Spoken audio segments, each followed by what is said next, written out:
delighted to be joined by Drogheda United manager Kevin Doherty. Kev, how are you? Good, Luke. Yeah, busy. Had a very busy week, as you can imagine. But I'm in good form. Delighted to be started to work obviously last week and get going. So going all right so far. But no, very happy.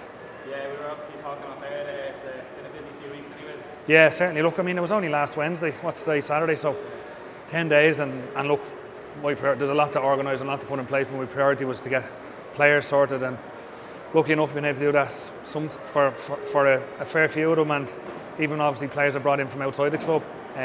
But there's a lot to do. We're making progress, but again, and I've said this in other interviews I've done, due to the season that we had last year and the progress we've made, of course there's massive interest in, I couldn't tell you how many, 10 of our players from full-time clubs, so to speak, and good offers for players, and of course they had stuff to consider. But look, I've been talking to lads, spoken to everyone. As you know, we've managed to keep a good few, and I'm trying to add from inside and outside the club as well, and look, we'll see where we go, but looking good so far. I've actually not spoken to yourself since the season has ended. Last season, just before we look ahead to the new season, 44 points in the plus goal difference on your first season back in the Premier Division. It was great. That was a brilliant season. Look, of course we were going to lose games. Myself and Tim said before the season started, it was always like we're after getting promoted, we'll lose plenty of games, and we did, but we won probably more than we thought. Like our target at the start of last year was, if we got to 40 points, we'd be saying we'd be comfortably safe and almost knocking on the top half of the table, which we were until the very last game of the season, so our second last game. But no, it was a great season. It was something that Tim and myself for the 4 years had really, or the 3 years previous, had really looked hard to, or worked hard to do. And then to stay in it was great, and I was really, and when the crowds came back properly, like, I mean, I think of the Dundalk game, I think of the Bows game, the past game in United Park, or Head in the Game Park, and that's exactly, I think I spoke to you at the time, that's exactly what we were looking forward to, and hopefully the way things are going, the crowds and all, we'll be able to go again next year, and because it was great. Even in Tala, the last game of the season, the away support was brilliant, absolutely brilliant, and it was something that was I spoke about it, and I've spoken about it to Connor since, and you can feel it, like there's something special there, and which is why I had no hesitation in taking the job.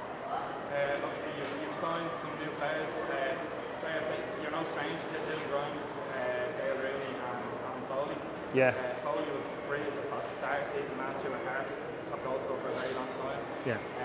Dale Rooney as well had a good season as well last season with Shells, and Dylan Grimes as well was very good in the games I thought we played against him. I thought Dylan Grimes was quite a good player. Yeah, well obviously I know Dylan, and Dylan particularly from Shells, because he played for me. I gave him his debut with Shells.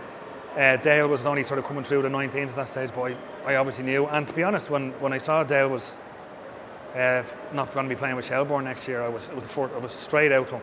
Literally drove over and signed him, because I knew what he was like. I know everything about him. He's a really exciting talent. And as you say, Adam Foley, someone that Tim and myself identified last year, and once I sort of took the job, it was the first thing I did was gonna sign him to get it over the line, because, as you say, first half of the season last year, I think he was the top scorer and then look, the second half of the season he probably wasn't playing as much due to whatever work commitments and stuff like that. So it's something that he was very much keen to get done, and obviously myself, I said he was the first sign that I went out and made from outside the club.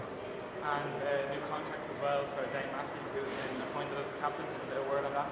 Oh well, look, he's a leader, Dane. He's most undecorated footballers in Ireland, and look, he was excellent last year coming in, which was his first year probably in a long time. Whenever he joined Dundalk, that he was sort of part-time. I know he's not we won't label ourselves a part-time, but you know what I mean. Like, it's a different. We're not training every single day and have hours and hours to spend on the training ground. But he adapted to it very well. And as I said, he's a leader. And look, it's something. If you look at the three of the lads, the first three sort of lads from the team from last year that I signed back was Dane Massey, Gary Deegan and Chris Lyons, all leaders, and right down the centre of the team. Then you talk about Darren Markey, who had multiple offers from inside Ireland and outside Ireland to go and sign, and he came back to us. The lads James Clark, Luke Heaney, loads of, I could name them all. Like, I'm really happy to have them. But Dane, going back to Dane and Deegan and Chris, proper leaders, lads that will, I won't say run the dressing room, they don't need to, like, that's my job, but they'll be getting lads, they'll be on lads' cases if they're not doing what they're supposed to be doing, but in a good way, in a positive way. and I think it was shown on the pitch last year what they're like, and so I'm only delighted to have them. And I was just going to mention about the experiences. Experience is a key word we used a lot last season, having Deeg and having Massey and Lyons as well. It was very well experienced as well. So having them sort of players there was brilliant last season. They really brought the team together.